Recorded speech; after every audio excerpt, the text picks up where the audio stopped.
Welcome to just for YT. இன்னைக்கு pineapple ஒரு புது மெத்தட்ல சாப்பிட்றது எப்படின்னு பார்க்கலாம்.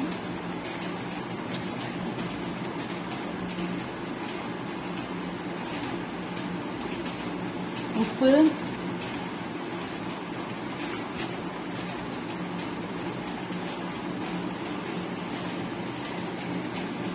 மிளகாத்தூள்,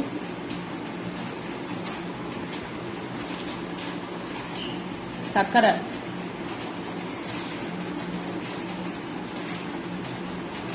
இந்த மூணும் போட்டு நல்லா மிக்ஸ் பண்ணிக்கணும்.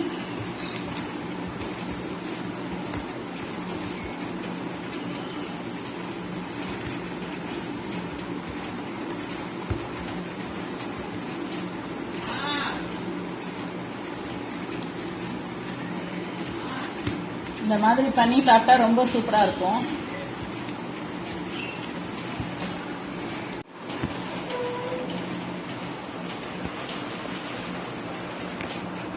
இப்போ வந்து பாத்தீங்கன்னா ஃப்ரெண்ட்ஸ், நம்மளுக்கு சூப்பரா ரெடி ஆயிடுச்சு நம்மளோட பைனாப்பிள் ஒரு டிஃப்ரெண்டான ஒரு டிஷ். ஸோ அவ்வளோதான் ஃப்ரெண்ட்ஸ் இந்த ரெசிபி. இந்த ரெசிபியை உங்க வீட்டில் ட்ரை பண்ணிட்டு இந்த ரெசிபி உங்களுக்கு பிடிச்சிருந்தா நம்ம வீடியோக்கு லைக் பண்ணுங்க, ஷேர் பண்ணுங்க, சப்ஸ்கிரைப் பண்ணுங்க, மறக்காம பக்கத்தில் இருக்க பெல் பட்டனையும் கிளிக் பண்ணி போயிடுங்க. Okay friends, bye. Let's meet in next video.